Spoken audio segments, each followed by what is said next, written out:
Hello दोस्तों, जय हिंद। मैं रोहित। मैं स्वागत करता हूं आपका अपने चैनल एग्जाम क्रैक इंस्टीट्यूट में। साथियों, कैसे हैं आप सभी? उम्मीद है आप सभी अच्छे होंगे, ज़बरदस्त होंगे और लगातार पढ़ाई कर रहे होंगे। साथियों, जैसा कि हम अभी अपनी तैयारी जो रनिंग में कर रहे हैं वर्ग 3 चयन परीक्षा के लिए और रेलवे के लिए जो स्पेशल साइंस आ रहा है, आज हम उसमें एक नया टॉपिक लेके आए हैं, एंडोक्राइन सिस्टम। हम उसको आज देखेंगे बहुत सिंपल वे में।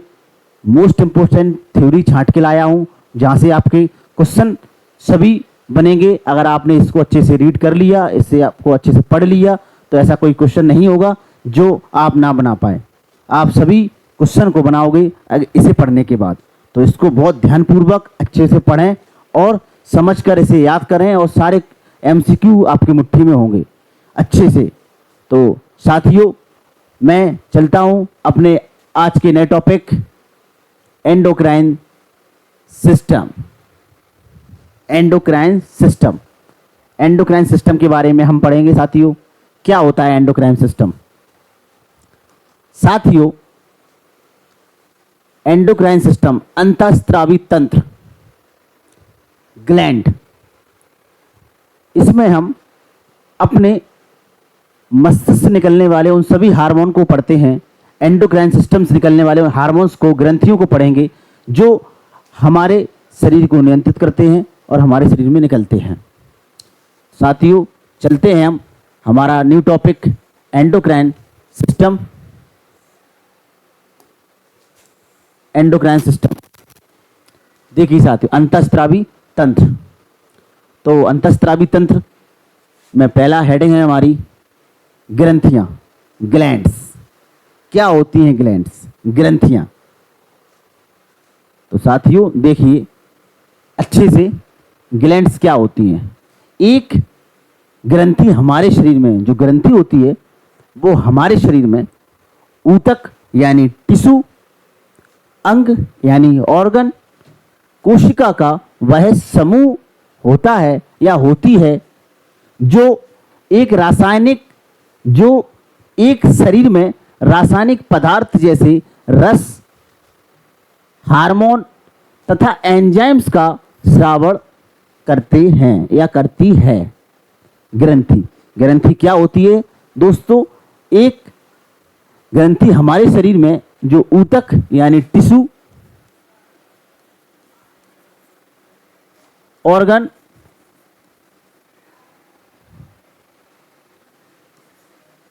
सेल का वह समूह होती है ग्रंथि जो एक शरीर में रासायनिक पदार्थ जैसे रस, हार्मोन तथा एंजाइम्स का स्रावण करती है।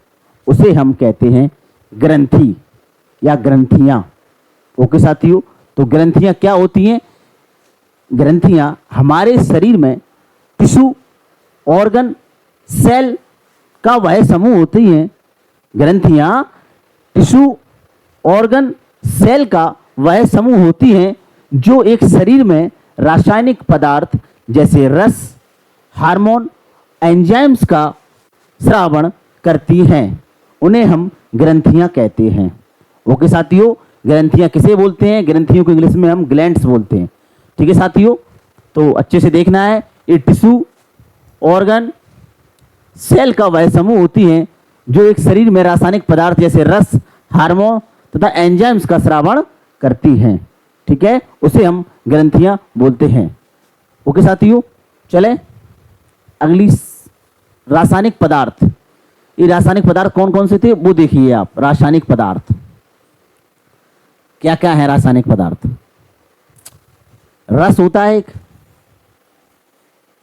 जो ये पाचन में सहायक होता है। पाचन में सहायक होता है, जो डाइजेशन सिस्टम है हमारा उसमें सहायक होगा। एंजाइम्स भी हमारे डाइजेशन सिस्टम में यानी हमारे पाचक में सहायक होते हैं। एंजाइम्स, अगर हमने कुछ खाया, अगर एंजाइम्स हमारे शरीर में नहीं निकलेंगे तो हमने जो खाया है वो पचेगा नहीं और उसका पाचन नहीं होगा। तो एंजाइम्स का निकलना बहुत जरूरी है हमारे शरीर के अंदर। और रस, ये दोनों पाचन में सहायक होते हैं। और साथियों हार्मोन, तीसरा रासायनिक पदार्थ हमारा क्या है? तीसरा रासायनिक पदार्थ हमारा क्या है? हार्मोन है साथियों, हार्मोन। हार्मोन जैविक क्रियाओं के संतुलन में सहायक होता है। जो हार्मोन्स होता है वो जैविक क्रियाओं के संतुलन में सहायक होता है। हार्मोन्स का काम क्या होता है?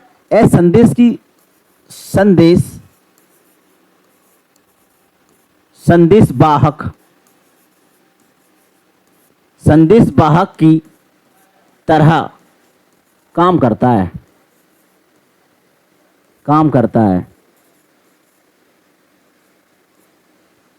संदेश वाहक की तरह काम करता है। ठीक है, संदेश वाहक की तरह काम करता है। कौन? हार्मोन। संदेश वाहक कैसे? ये रक्त के माध्यम से हमारे कोशिकाओं और अंगों तक पहुंचता है। हार्मोन्स ब्लड के माध्यम से। ओके साथियों, कौन? हार्मोन। हमारे शरीर में संदेश वाहक की तरह काम करेगा हार्मोन। ठीक है, जो हार्मोन होता है वो हमारे शरीर में संदेश वाहक की तरह काम करता है साथियों, याद रखना है आपको अच्छे से। रस, एंजाइम्स, ये सभी पाचन में सहायक होते हैं हमारे।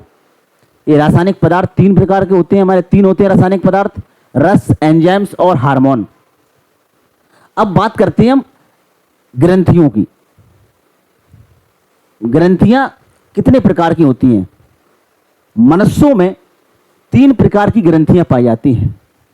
मनुष्य में 3 प्रकार की ग्रंथियां पाई जाती हैं दोस्तों। जो ग्रंथियां होती हैं, जो ग्लैंड्स होती हैं साथियों, जो ग्लैंड्स होती हैं वो कितने प्रकार की होती हैं? ग्लैंड्स अभी हमने पढ़ा था ना। ग्लैंड कितनी प्रकार की होती हैं? 3 प्रकार की होती हैं।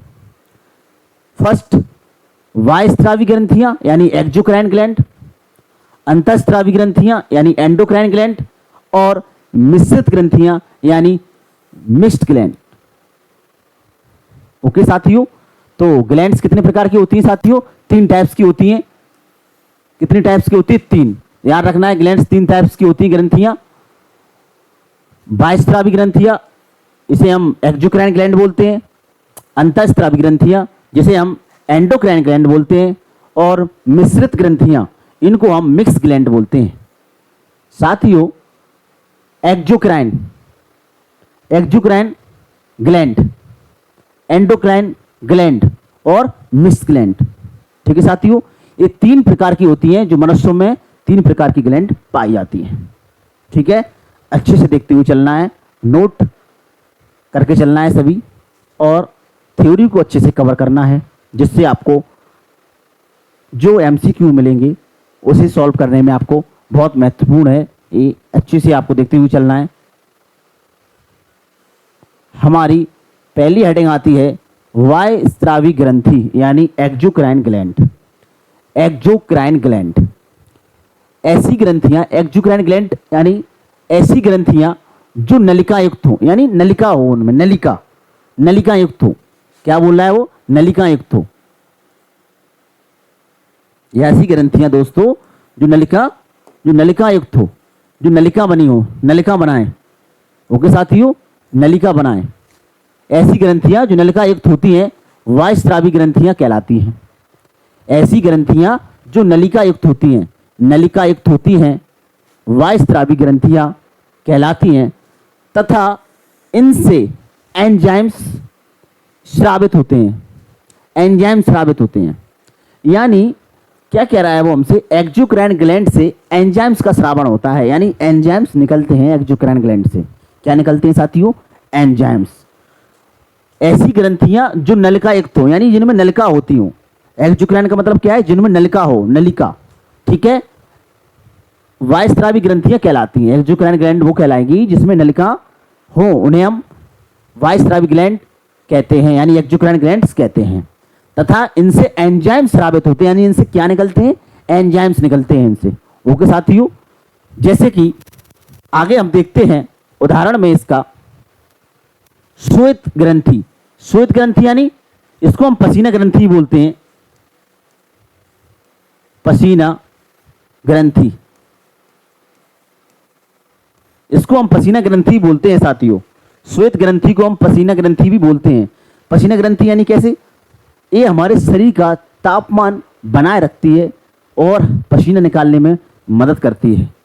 शरीर का टेम्परेचर बनाए रखती है हमारे श्वेत ग्रंथियाँ। ओके, याद रखना है, ये पसीना निकालती हैं और पसीने में क्या होता है, हमारा पानी और लवड्स वगैरह होते हैं। ठीक है साथियों, याद रखना है आपको, वाटर और लवड़, तब हमारा पसीना बनता है। यानी श्वेत ग्रंथियाँ क्या करेंगी, हमारे शरीर के तापमान को बनाए रखती हैं। उसे हम पसीना ग्रंथि भी बोलते हैं, श्वेत ग्रंथियाँ भी बोलते हैं। ये क्या होता है, इनमें इनमें नलिका युक्त हमारी जो ग्रंथियाँ होती हैं, नलिका युक्त यानी एक्जुक्राइन ग्लैंड होती है, वो त्वचा पर पसीना लाने में हेल्प करती है हमारी श्वेत ग्रंथियाँ। ओके साथियों, तो इसे त्वचा ग्रंथि या पसीना ग्रंथि भी हम कहते हैं। ठीक है, दूसरा है हमारा यकृत यानी लिवर। क्या साथियों, लिवर। ठीक है, ये भी एक्जुक्राइन ग्लैंड होती है। ठीक है, ये भी एक्जुक्राइन ग्लैंड होती है। दूसरा हमारा आगे देखिए, महत्वपूर्ण है ये लाइन, मानव शरीर की सबसे बड़ी वायस्रावी ग्रंथियां यानी एक्जुक्राइन ग्लैंड। भाई उसने क्या बोला हमसे, सबसे बड़ी ग्रंथि कौन सी है, सबसे बड़ी ग्रंथि कौन सी है हमारी,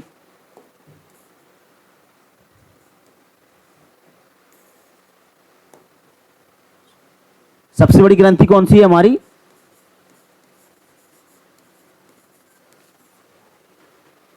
मानव शरीर की सबसे बड़ी ग्रंथि यकृत है यानी लिवर।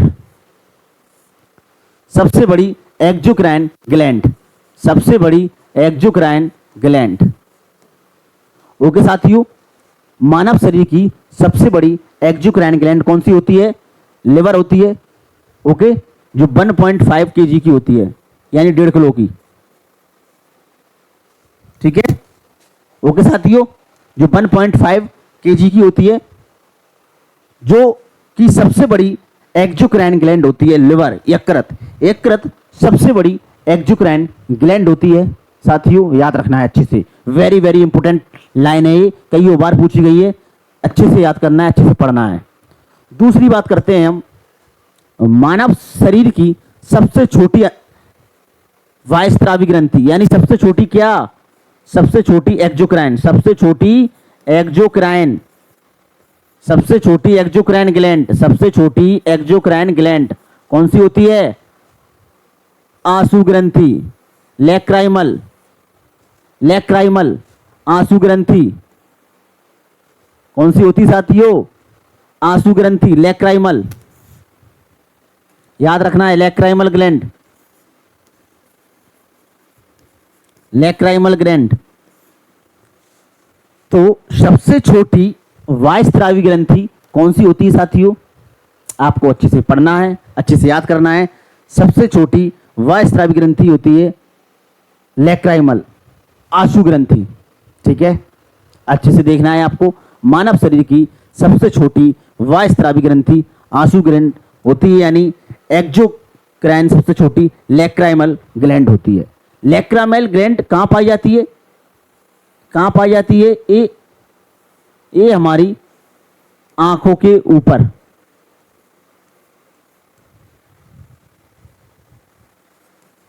आंखों के ऊपर, पलकों के नीचे।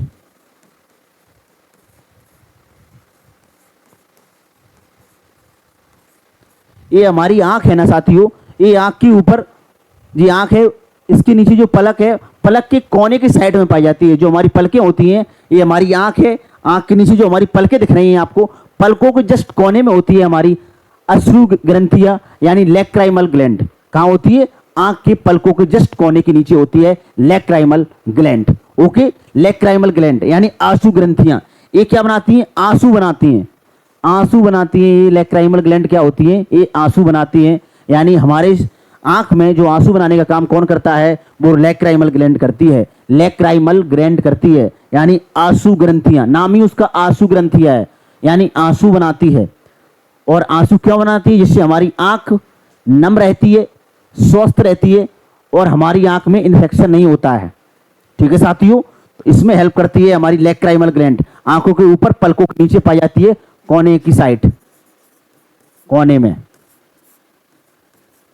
ओके साथियों, याद रखना है अच्छे से, मैंने आपको क्या पढ़ाया है अभी तक, मैंने अभी आपको एक्सोक्राइन ग्लैंड के बारे में बताया है, यानी वायस्रावी ग्रंथियां, एक्सोक्राइन ग्लैंड ऐसी ग्रंथियां जो नलिका युक्त होती हैं, वायस्रावी ग्रंथियां कहलाती हैं तथा इनमें एंजाइम स्रावित होते हैं। ठीक है, जैसे श्वेत ग्रंथियां, यकृत, श्वेत ग्रंथियां यानी इसे हम पसीना ग्रंथियां भी बोलते हैं साथियों। दूसरी लाइन है हमारी, मानव शरीर की सबसे बड़ी वायस्रावी ग्रंथि कौन सी होती है? वो हमारी यकृत होती है, यानी लिवर होता है 1.5 kg का। ओके, नंबर थर्ड लाइन है हमारा, नंबर थर्ड पॉइंट है हमारा, मानव शरीर की सबसे छोटी वायस्रावी ग्रंथि, मानव शरीर की सबसे छोटी वायस्रावी ग्रंथि यानी सबसे छोटी एक्सोक्राइन ग्लैंड कौन सी होती है? आंसू ग्रंथि यानी अश्रु ग्रंथि, इंग्लिश में बोलते हैं लैक्राइमल ग्लैंड। लैक्राइमल ग्लैंड कहां पाई जाती है? आंखों के ऊपर पलकों के नीचे कोने की साइड में पाई जाती है। आंखों के ऊपर पलकों के नीचे कोने की साइड में पाई जाती है लैक्राइमल ग्लैंड। काम क्या है इसका? आंसू बनाती है। ये क्या बनाती है साथियों? याद रखना, आंसू बनाती है, जिससे हमारी आंख नम रहती है, स्वस्थ रहती है और हमारी आंखों में इन्फेक्शन नहीं होता है।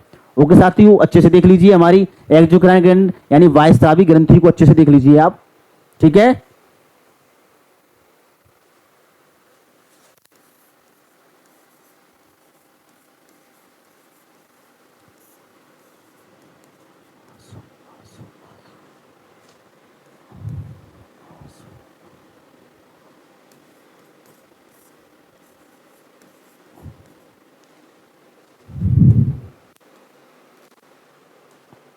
ठीक है, आंसू बनाती है। चले आगे, दूसरा है हमारा, 3 टाइप्स की हमारी ग्लैंड्स थी, एक्सोक्राइन, एंडोक्राइन और मिक्स ग्लैंड। अब बात करते हैं हम एंडोक्राइन यानी अंतःस्रावी ग्रंथि। अंतःस्रावी ग्रंथि, वो बाह्यस्रावी ग्रंथि थी, ये अंतःस्रावी ग्रंथियां हैं यानी एंडोक्राइन ग्लैंड। क्या होती है एंडोक्राइन ग्लैंड साथियों? एंडोक्राइन ग्लैंड क्या होती है? ऐसी ग्रंथियां जो नलिका विहीन होती है, इसमें नलिका नहीं होंगी। वेरी इंपॉर्टेंट लाइन है, इसमें नलिका नहीं होती हैं। नलिका विहीन, नलिका विहीन ग्रंथियां कौन सी होती हैं हमारी? एंडोक्राइन ग्लैंड होती है नलिका विहीन। ओके साथियों, क्या होती है? नलिका विहीन। ठीक है साथियों, नलिका विहीन यानी नलिका नहीं पाई जाती है इसमें। ओके, नलिका नहीं पाई जाती हैं। ठीक है साथियों, याद रखना है अच्छे से, ऐसी ग्रंथियां जो नलिका विहीन होती हैं, जो रक्त के माध्यम से, किसके माध्यम से साथियों? रक्त के माध्यम से हार्मोन पहुंचाती हैं। रक्त के माध्यम से हार्मोन पहुंचाती हैं। हार्मोन शरीर के वृद्धि और विकास में सहायक होता है। जो साथियों मैंने आपको क्या बोला था अभी बीच पहले, आपको क्या समझाया था, ध्यान से सुनना है। ऐसी ग्रंथियां जिसमें नलिका नहीं होती हैं, याद रखना, एक्सोक्राइन में नलिकाएं थी, एंडोक्राइन में नलिकाएं नहीं होती हैं साथियों। ठीक है, जो ऐसी ग्रंथियां जिनमें नलिका नहीं होती है, नलिका विहीन होती हैं, अब उसमें क्या होता है? उसमें ब्लड के माध्यम से यानी रक्त के माध्यम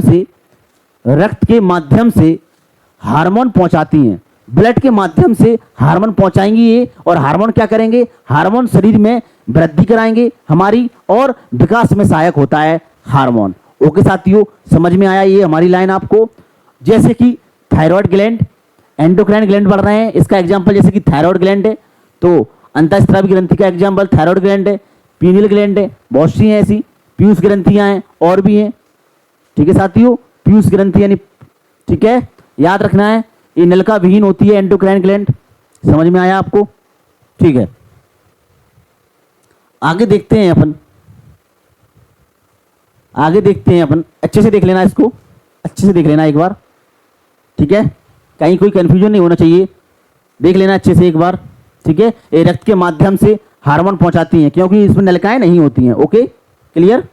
चलिए, एंडोक्राइन सिस्टम देखिए, एंडोक्राइन सिस्टम देखिए अच्छे से आप, ये डायग्राम है एंडोक्राइन सिस्टम का दोस्तों। ये देखिए हमारा मस्तिष्क है, ये हमारा मस्तिष्क है, देखिए अच्छे से, ये आपको दिख रही है अभी,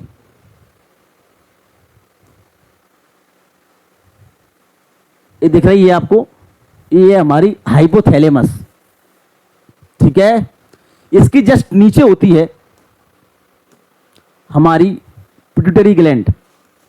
कौन सी ग्लैंड? Pituitary gland. ओके साथियों, ठीक है। इसके जस्ट पीछे होती है हमारी कौन सी ग्लैंड? ये जो दिख रही है आपको, ये होती है हमारी साथियों पीनियल ग्लैंड। कौन सी होती है साथियों? Pineal gland. अच्छे से देख के तू चलना है, ठीक है। बीच में स्टर्नम पर, स्टर्नम यहां पे बीच में, ये आप दिख रही है यहां पे, आपको दिख रही है यहां पे, अच्छे से देखिए, दूसरा कलर ले लेता हूं। यहां पे थाइमस ग्लैंड। ये कौन सी ग्लैंड है साथियों? Thymus gland. इसको हम थाइमस ग्लैंड बोलते हैं। ये उम्र के साथ घटती जाती है। ये थाइमस ग्लैंड होती है ना साथियों, ये उम्र के साथ घटती जाती है। ओके, ये उम्र के साथ घटती जाती है। ये साथियों हमारी थायराइड ग्लैंड है।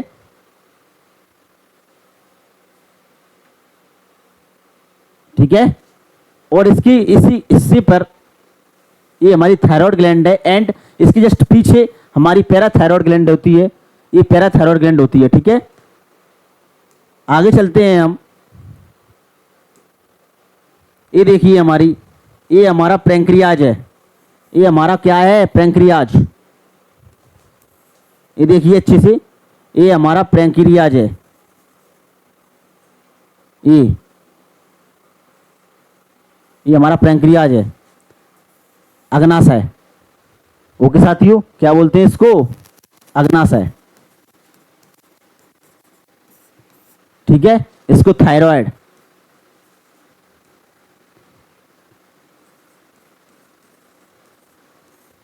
इसको पैराथायराइड।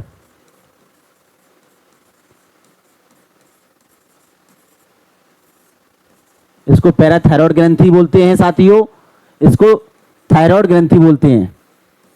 ठीक है, ओके।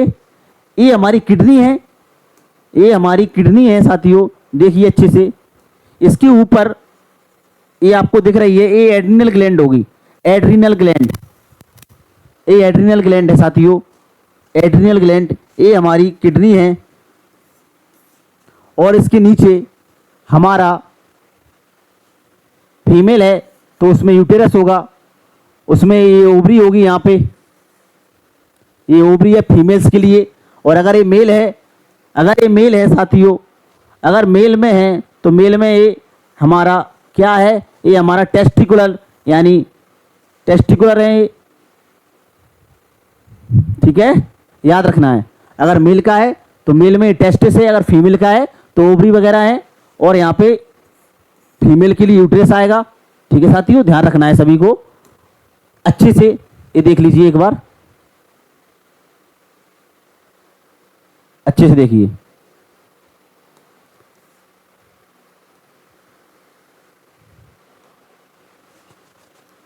देखिए, हाइपोथैलेमस पिट्यूटरी ग्लैंड, इसे मास्टर ऑफ मास्टर ग्लैंड बोलते हैं। ठीक है, ये पीनियल ग्लैंड है हमारी, ये हमारी पिट्यूटरी ग्लैंड है, ये हमारी हाइपोथैलेमस ग्लैंड है, ध्यान रखना है। ये हमारी थायराइड ग्लैंड है, सौर यंत्र के पास पाई जाती है। थायराइड ग्लैंड दिख रही है आपको, ये थाइमस ग्लैंड है। ठीक है, ये हमारा पैंक्रियाज है, ये हमारी किडनी के ऊपर एड्रिनल ग्लैंड पाई जा रही है। ठीक है ना, ये अगर फीमेल का पार्ट है तो उसमें यूटेरस होगा, और अगर मेल का पार्ट है तो उसमें टेस्टिकुलर लोब होंगे। ओके, चलें आगे, देख लेना अच्छे से। ठीक है, एंडोक्राइन सिस्टम है ये।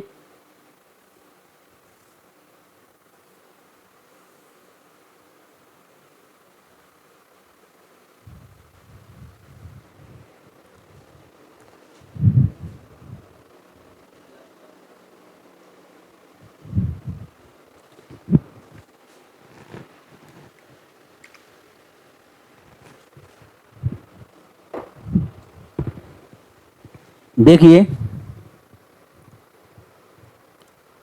हाँ चलते हैं आगे। हमारे शरीर में निम्न अंतःस्रावी ग्रंथियां होती हैं। अंतःस्रावी ग्रंथियां जो हार्मोन का स्रावण करती हैं। किसका स्रावण कर रही हैं साथियों? हार्मोन का। देखिए, हमारे शरीर में निम्न अंतःस्रावी ग्रंथियां होती, अंतःस्रावी। अभी अपन ने क्या पढ़ा था, देखिए अच्छे से एक बार। अंतःस्रावी यानी एंडोक्राइन ग्लैंड पढ़ी थी अपन ने, एंडोक्राइन ग्लैंड अच्छे से देखी थी या नहीं देखी थी, जिसमें नलिकाएं नहीं होती हैं। क्या नहीं होती हैं साथियों, नलिका विहीन होती हैं। ठीक है, चलिए अब हम उसको डिटेल में पढ़ते हैं, डिटेल में पढ़ते हैं हम। हमारे शरीर में देखिए, हमारे शरीर में निम्न अंतःस्रावी यानी एंडोक्राइन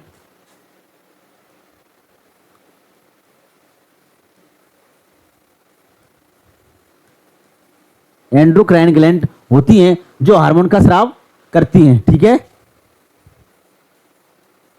याद रखना है अच्छे से साथियों, जो किसका स्रावण करती हैं, हार्मोन का। ये देखिए, ये है हमारे सामने ग्लैंड, थायराइड ग्लैंड, पहला थायराइड ग्लैंड, पीयूष ग्रंथि यानी पिट्यूटरी ग्लैंड, पीनियल ग्रंथि यानी पीनियल ग्लैंड, थाइमस ग्रंथि यानी थाइमस ग्लैंड, एड्रिनल ग्रंथि यानी एड्रिनल ग्लैंड, जननांग ग्रंथि यानी गोनाड्स यानी जो जननांग होते हैं वो वाली ग्लैंड्स, हाइपोथैलेमस ग्रंथि।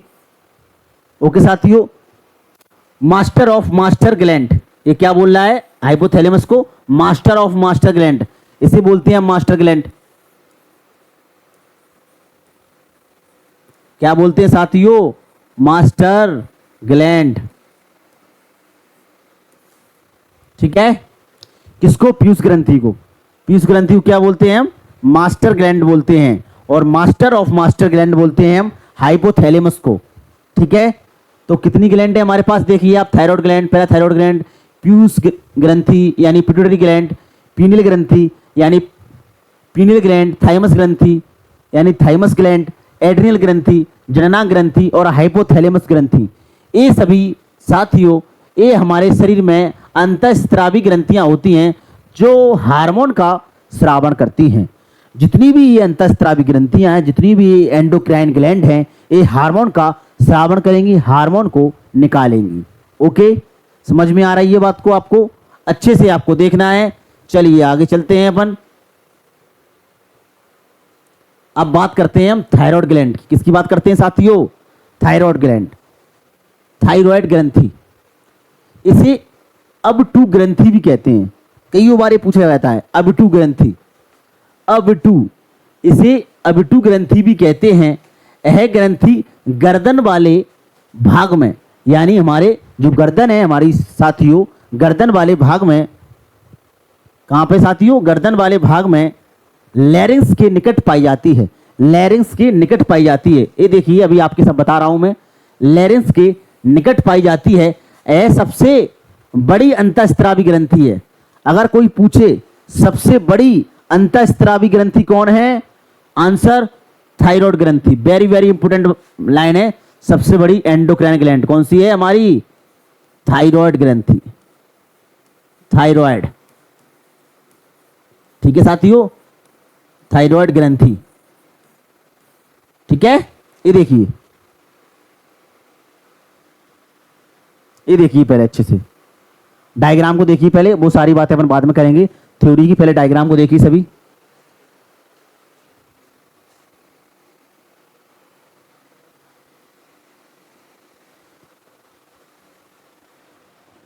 इसको डायग्राम को देखिए अच्छे से पहले। हमारी थायराइड ग्लैंड, हम क्या बोल रहे हैं, वो गर्दन में। ये देखिए पहले अच्छे से, ये आपको दिख रही है अब टू, अभी बोला ना अब टू ग्रंथि। ये जो ग्लैंड होती है साथियों, तितली की समान होती है। देखिए बना दी ना मैंने, तितली, तितली के समान होती है। किसके समान होती है, तितली।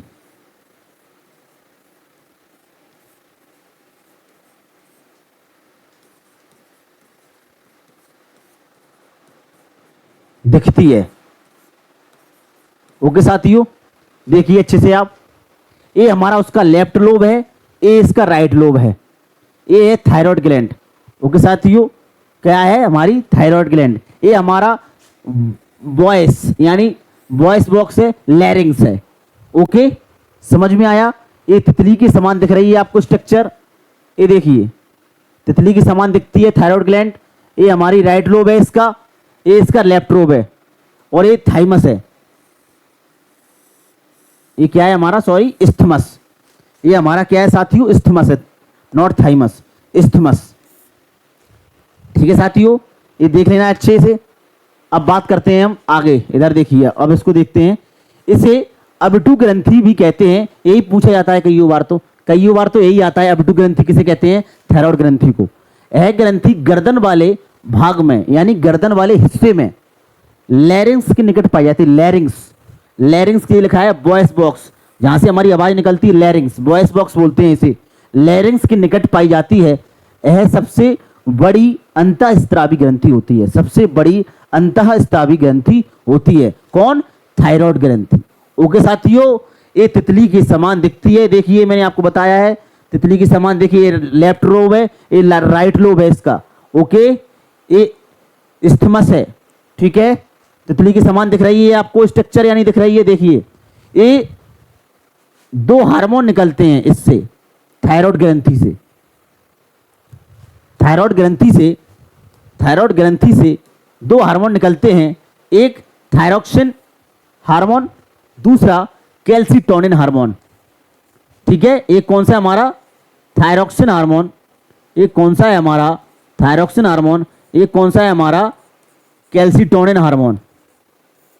ओके साथियों, दो हार्मोन निकालते हैं हमारी थायराइड ग्रंथि, एक थायरोक्सिन और एक कैल्सीटोनिन हार्मोन। ठीक है, ओके, इसे अबटू ग्रंथि भी कहते हैं। यह ग्रंथि गर्दन वाले भाग में लैरिंग्स के निकट पाई जाती है। यह सबसे बड़ी अंतःस्त्रावी ग्रंथि होती है, सबसे बड़ी अंतःस्त्रावी ग्रंथि होती है थायराइड ग्रंथि।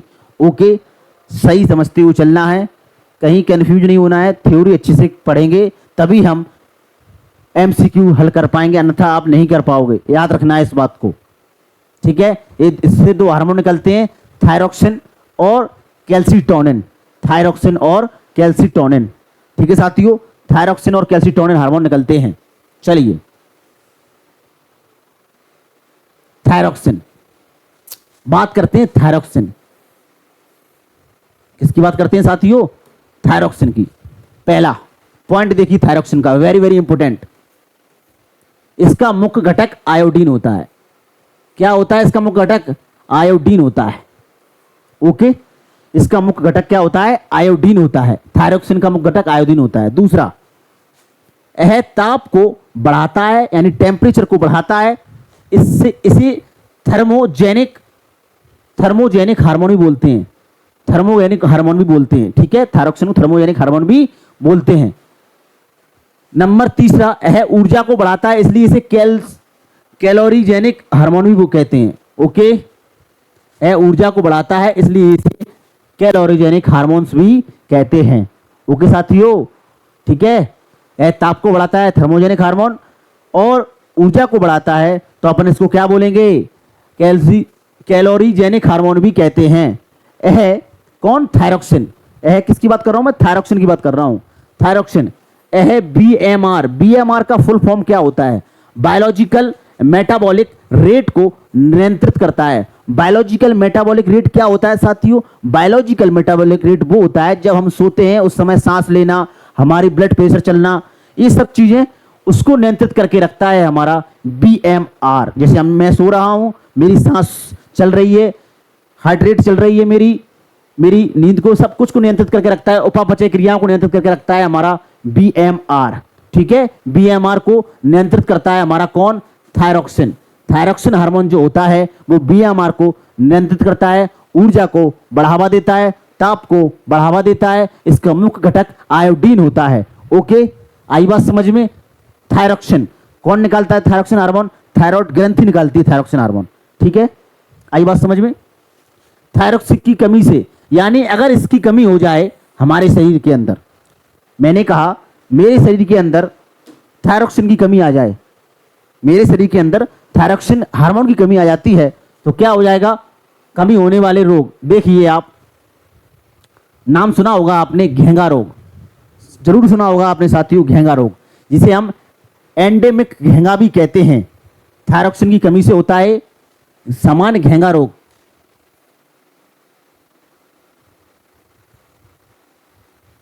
कमी से होने वाला रोग।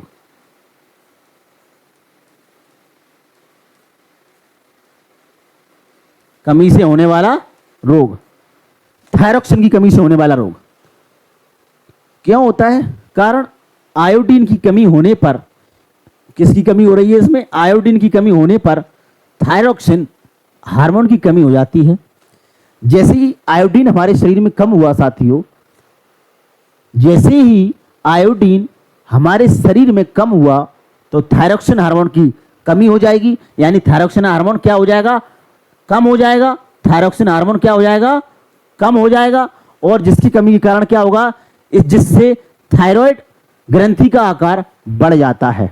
जो थायराइड ग्रंथि होती है, जो गले में थायराइड ग्रंथि होती है, उसका आकार बढ़ जाएगा, यानी इतनी सी हुई उतना हो जाएगा, आकार बढ़ जाएगा उसका। ओके, क्या बोला मैंने? सामान्य घेंगा या एंडेमिक घेंगा क्या होता है? सुनिए दोबारा से।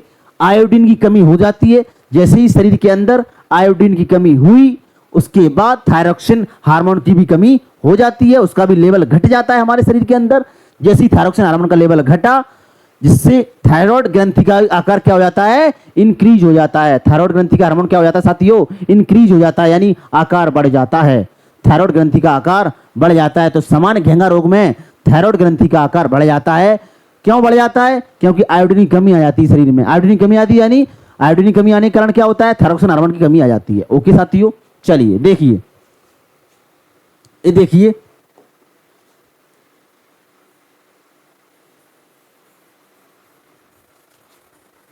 ये देखिए अच्छे से, ये नॉर्मल थायराइड ग्लैंड है, नॉर्मल थायराइड ग्लैंड है ये वाली, ये आप देख रहे हैं ना, ये नॉर्मल थायराइड ग्लैंड है, ठीक है। और ये वाली देखिए enlarge thyroid, enlarge thyroid gland है। ओके साथियों, देखिए एक महिला दिख रही है आपके सामने, ये थायराइड ग्लैंड है, मैंने आपको बताई थी तितली का आकार बना ले है इसका, देखिए आप, ठीक है।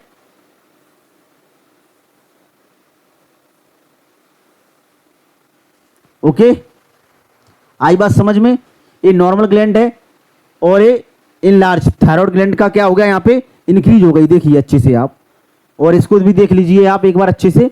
ये नॉर्मल थायराइड ग्लैंड है, ये इंक्रीज, देखिए इसका आकार बढ़ गया है। यहाँ पे देखिए आकार को अच्छे से, यहाँ पे देखिए आकार को अच्छे से, और यहाँ पे देखिए आकार को, आकार इसका बढ़ गया है। और आकार कब बढ़ता है? जब आयोडीन की कमी आती है। आयोडीन की कमी आने के कारण क्या होता है? थायरॉक्सिन हार्मोन का लेवल भी क्या हो जाएगा? डाउन हो जाएगा, घट जाएगा, जिस वजह से क्या हो जाता है? घेंगा हो जाता है, घेंगा रोग हो जाता है। ये देखिए आपके सामने है ये, ठीक है। ये देखिए ऐसा अगर आपने देखा होगा, ये देखिए इसकी गर्दन को कितनी मोटी हो गई है इसकी, देखिए यहाँ पे गर्दन समझ रहे हो ना? चले आगे, चले आगे, देखिए अच्छे से देख लिया। सामान्य घेंगा रोग, एंडेमिक घेंगा रोग, ठीक है। आयोडीन की कमी होने पर थायरॉक्सिन हार्मोन की कमी हो जाती है, जिससे थायराइड आकार में बढ़ जाती है, ठीक है। चलें आगे, देखिए जड़ वामनता, जड़वा मानवता क्या लिखा है? जड़ वामता यानी क्रेटिनिज्म, इंग्लिश में याद रखना है ज्यादातर आप लोगों को। क्रेटिनिज्म, क्या बोला उसने? क्रेटिनिज्म। कौन सा रोग है? क्रेटिनिज्म, ठीक है। इसमें भी क्या होता है साथियों? आयोडीन की कमी आ जाएगी इसमें भी, और आयोडीन की कमी आएगी तो क्या होगा? अभी मैंने आपको अभी बताया है थोड़ी देर पहले, जब शरीर के अंदर आयोडीन की कमी आती है तो थायरॉक्सिन हार्मोन की कमी भी आ जाती है, यानी थायरॉक्सिन हार्मोन भी क्या हो जाएगा? कम। ओके, ठीक है, थायरॉक्सिन हार्मोन कम हो जाएगा, जिससे बच्चे का शारीरिक तथा मानसिक विकास रुक जाता है। जो क्रेटिनिज्म होता है ये बच्चों में ज्यादा होता है। ओके, क्रेटिनिज्म, इससे बच्चों का शारीरिक विकास रुक जाएगा, बच्चा विकास ही नहीं करेगा, उसका शारीरिक विकास रुक जाएगा, बौना हो जाएगा, बौना रह जाएगा, ठीक है। क्रेटिनिज्म में मानसिक विकास रुक जाएगा, यानी बुद्धि होगा बिल्कुल, जिसे हम अपनी हिंदी भाषा में ठस बोलते हैं, समझ रहे हो ना? अपनी हिंदी भाषा जो अपन बोलते हैं, यूज करते हैं अपने घर पर। तो आयोडीन की कमी से थायरॉक्सिन हार्मोन की कमी आ जाती है, जिससे बच्चे का शारीरिक तथा मानसिक विकास रुक जाता है। इस प्रकार के बच्चे मंद बुद्धि तथा बौने रह जाते हैं। आपने देखा होगा बच्चे पढ़ते नहीं है तो टीचर बोल देते कई बार, मंद बुद्धि बच्चा है, कुछ नहीं जानता, तो मंदबुद्धि बच्चा कब होता है? जब उसको क्रेटिनिज्म रोग हुआ हो, उसके शरीर में आयोडीन की कमी आई हो और थायरॉक्सिन हार्मोन की कमी आई हो। ओके, तो बच्चा मंदबुद्धि तथा बौना रह जाता है। इसका मेन लक्षण, मेन कैरेक्टर है इसका, बच्चा जो होगा वो मंदबुद्धि का होगा और बौना रह जाएगा, यानी छोटा रह जाएगा। ठीक है, उसे बोलते हैं हम क्रेटिनिज्म।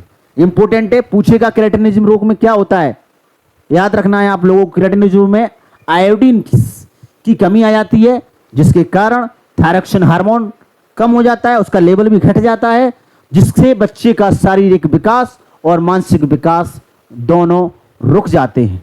ठीक है, आगे चलते हैं अपन। हाशीमोटो रोग। हाशीमोटो रोग थायरॉक्सिन हार्मोन की, हाशीमोटो रोग भी क्या होगा साथियों, यह भी थायरॉक्सिन हार्मोन की कमी से ऑटो एंटीबॉडी का निर्माण होता है। बस इसमें क्या होने लगता है, इसके अंदर थोड़ा दूसरा इंटरेस्ट आ जाता है, इसके अंदर इंटरेस्टिंग बन जाती है कहानी। थायरॉक्सिन हार्मोन की कमी हुई इसके अंदर, बिल्कुल हुई साहब। हाशीमोटो रोग में क्या होगा, थायरॉक्सिन हार्मोन की कमी हो जाएगी, इसमें ऑटो एंटीबॉडी का निर्माण हो जाता है, यानी स्वयं की एंटीबॉडी का निर्माण हो जाएगा इसके अंदर। इस रोग में ऑटो एंटीबॉडी का निर्माण होता है जो थायराइड ग्रंथि को नष्ट कर देती है। यानी ऑटो एंटीबॉडी क्या करेगी, ये स्वयं के अंगों को, स्वयं की थायराइड ग्रंथि को नष्ट करने लगती है। इस रोग में क्या होता है, थायरॉक्सिन हार्मोन की कमी आ जाती है, जिससे ऑटो एंटीबॉडी का निर्माण हो जाता है और ऑटो एंटीबॉडी स्वयं के थायराइड ग्रंथि को नष्ट करने लगती है। जो ऑटो एंटीबॉडी का निर्माण हुआ है वो थायरॉक्सिन की कमी से होता है, जिसके कारण थायराइड ग्रंथि को वो खाने लगती है, नष्ट करने लगती है, जिस वजह से हमारा हाशीमोटो रोग हो जाता है। ओके साथियों, क्या हो जाता है, हाशीमोटो रोग, जिसे हम थायराइड ग्रंथि की आत्महत्या कहते हैं। तो ये इंपॉर्टेंट लाइन है, हाशीमोटो रोग, थायराइड ग्रंथि की आत्महत्या किस रोग को कहा जाता है? थायराइड ग्रंथि की आत्महत्या किस रोग को कहा जाता है? हाशीमोटो रोग। हाशीमोटो रोग, ठीक है। ओके साथियों,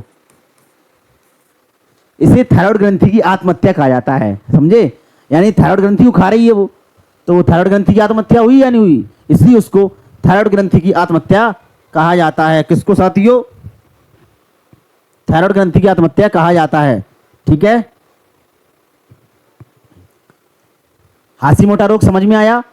थायरॉक्सिन की कमी, हार्मोन की कमी से ऑटो एंटीबॉडी का निर्माण होता है, ठीक है, जो थायराइड ग्रंथि को ही नष्ट करने लगती है, जिससे थायराइड ग्रंथि की आत्महत्या होने लगती है, उसे ही हम हाशीमोटो रोग कहा जाता है। ठीक है, आगे चलें। समझ में आ रहा है, दिमाग में जा रहा है या नहीं जा रहा है? चलें, चलिए। मैक्सीडेमा। मैक्सीडेमा, मैक्सीडेमा रोग क्या होता है? मैक्सीडेमा यह वयस्क में, यानी बड़े लोगों में, वयस्क बोल रहा है ना वो, वयस्क, यह वयस्क में होने वाला रोग है। तो पहली बात तो ये बच्चों में कम होता है, वयस्क में ज्यादा होता है, पहला पॉइंट मैक्सीडेमा। ठीक है, मैक्सीडेमा यह वयस्क में होने वाला रोग है। उपापचय की क्रिया ठीक ढंग से नहीं हो पाती है। इसमें उपापचय की क्रिया ठीक ढंग से नहीं हो पाती है, जिसके फलस्वरूप हृदय स्पंदन तथा रक्तचाप कम हो जाता है, यानी हमारी हार्ट रेट और रक्तचाप कम हो जाता है। व्यक्ति का मानसिक रूप से सुस्त हो जाता है, यानी थकान सी महसूस होती है, मानसिक रूप से वो सुस्त होगा और उसका हृदय स्पंदन तथा रक्तचाप भी कम हो जाएगा।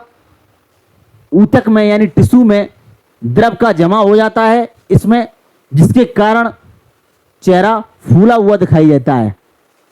वही मुझे बोल रहा है, टिश्यू में इसका द्रव बन जाएगा, द्रव जम जाएगा, कॉमन सी बात है, चेहरा फूला हुआ सूजा हुआ दिखेगा हमको। ठीक है, किसमें? मैक्सीडेमा में। किसमें होगा? ये वयस्क में होगा।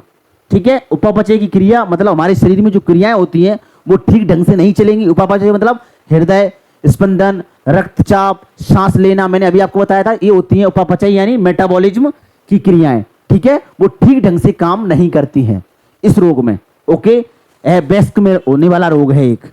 ठीक है, आई बात समझ में? व्यक्ति का मानसिक रूप से सुस्त हो जाता है। जो व्यक्ति होता है ना, वो मानसिक रूप से सुस्त हो जाएगा, थकान महसूस करेगा, सुस्त रहेगा। ठीक है, और ऊतक में टिश्यू में द्रव जमा हो जाएगा, उसका धीरे धीरे द्रव जमा होता रहेगा, जिसके कारण चेहरा क्या हो जाएगा हमारा, फूल जाएगा।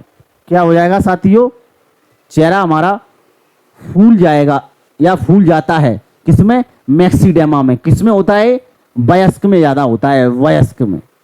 ठीक है, आई बात समझ।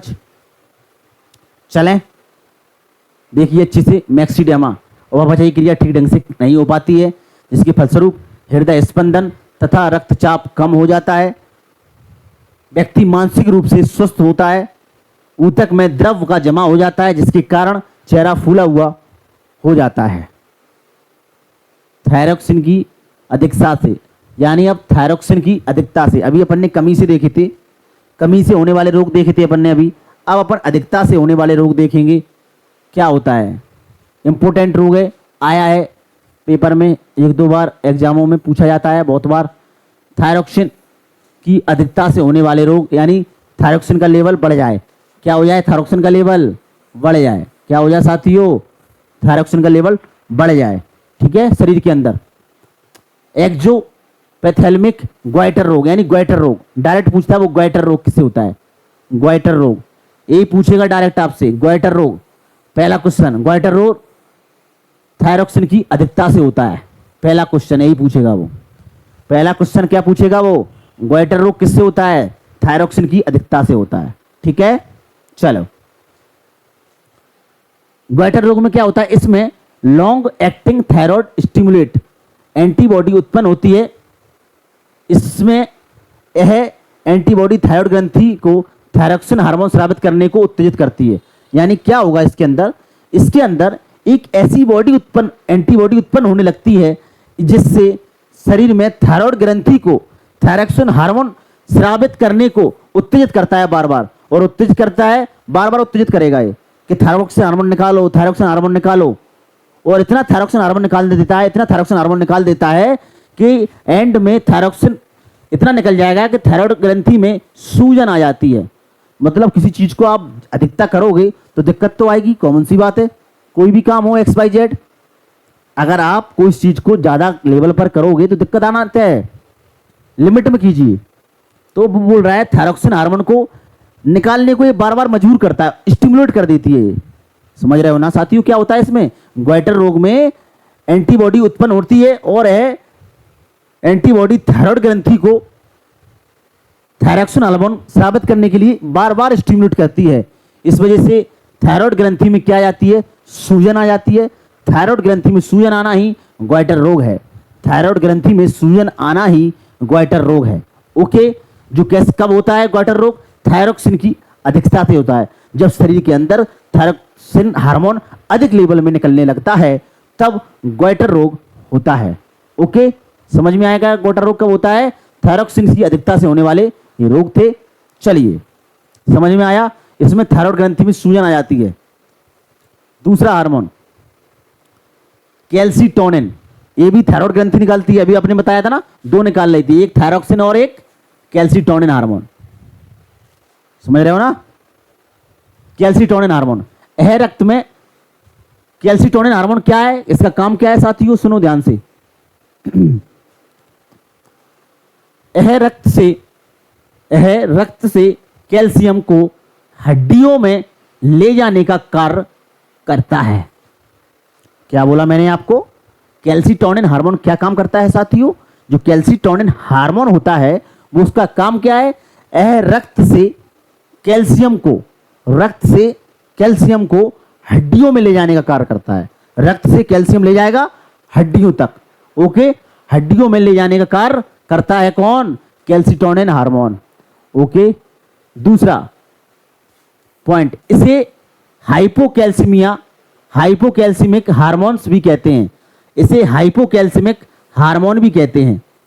मैंने क्या कहा, इसे हाइपोकैल्सीमिक हार्मोन भी कहते हैं, क्योंकि इससे रक्त में कैल्शियम की कमी आ जाती है। हाइपो यानी कमी आना, ठीक है, और हाइपर मतलब कोई चीज का बढ़ना। हाइपर मतलब कोई चीज का बढ़ना, हाइपो मतलब कमी आना। इसे हाइपोकैल्सीमिक हार्मोन भी कहते हैं। किसको, कैल्सीटोनिन को। कैल्सीटोनिन हार्मोन को साथियों हाइपोकैल्सेमिक हार्मोन भी कहते हैं, क्योंकि इससे रक्त में कैल्शियम की कमी आ जाती है। किसकी कमी आ जाती है? कैल्शियम की कमी आ जाती है ब्लड के अंदर। ठीक है, ओके, तो ध्यान रखना है ये दोनों पॉइंट अच्छे से। ठीक है, ये देखिए हमारी थायराइड ग्लैंड है, ये हमारा कैल्शियम, ये हमारा लोअर कैल्शियम लेवल है ब्लड के अंदर, ये हमारी बोन है, ये हमारी किडनी है। ठीक है साथियों, समझ में आया? ये ब्लड के अंदर कैल्शियम को हड्डियों तक पहुंचाता है हमारा कैल्सीटोनिन। इसे हाइपोकैल्सेमिक हार्मोन भी कहते हैं, क्योंकि इससे रक्त में कैल्शियम की कमी आती है। ठीक है, आगे चलते हैं। अब देखिए दूसरी ग्रंथि देखिए हमारी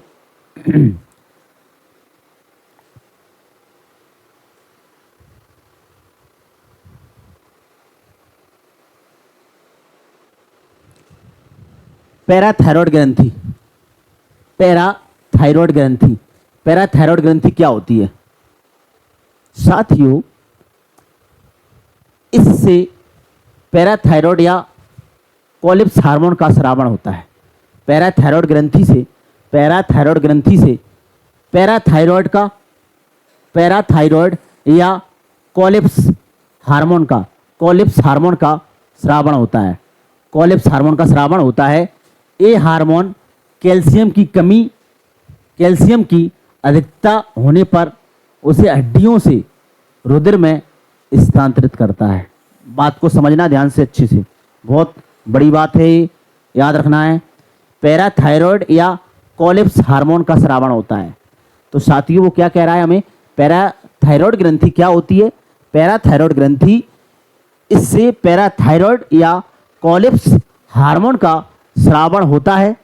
ठीक है, ये हार्मोन कैल्शियम की अधिकता होने पर, ये हार्मोन कौन हार्मोन? ये हार्मोन कैल्शियम की अधिकता होने पर उसे हड्डियों से रुधिर में स्थानांतरित करता है। हड्डियों से कहां कर देगा स्थानांतरित? रुधिर में, यानी ब्लड में। हड्डियों से रुधिर में स्थानांतरित करता है हमारा कोलिप्स हार्मोन या पैराथायरॉयड हार्मोन। ओके, दूसरी लाइन क्या कह रहा है? इस हार्मोन का कार्य कैल्सीटोनिन हार्मोन के बिल्कुल विपरीत होता है। Very very important line, very very important line है साथियों ये।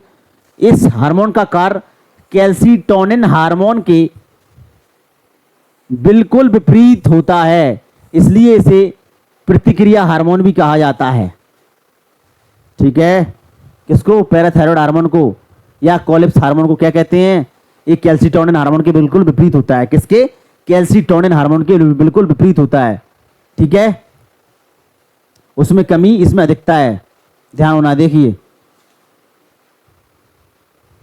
वो देखिए ले जाने का काम करता है हाइपोकैल्सियम ग्रंथि, क्योंकि इसमें कैल्शियम की क्या आ जाती है? कमी आ जाती है। इसके बिल्कुल विपरीत है कैल्सीटोनिन के। कौन? ये वाला हार्मोन। देखिए साथियों अच्छे से, ये पैराथायरॉयड ग्रंथि चल रही है। ये देखिए हमारा, मैंने क्या बोला? इससे पैराथायरॉयड या कोलिप्स हार्मोन का स्रावण होता है हमारी पैराथायरॉयड ग्लैंड से। ठीक है, ये हार्मोन कैल्शियम की अधिकता होने पर, जब कैल्शियम की अधिकता होने पर उसे हड्डियों से रुधिर में स्थानांतरित कर दिया, हड्डियों से रुधिर में स्थानांतरित। आगे चलें, देखिए इस हार्मोन का कार्य कैल्सीटोनिन हार्मोन के बिल्कुल विपरीत होता है, यानी जो कैल्सीटोनिन हार्मोन है उसके विपरीत ये काम करता है। ठीक है, इसलिए इसे प्रतिक्रिया हार्मोन भी कहते हैं। ये देखिए पैराथायरॉयड ग्लैंड्स, ये देखिए अच्छे से डायग्राम पे आते हैं अपन, समझिए।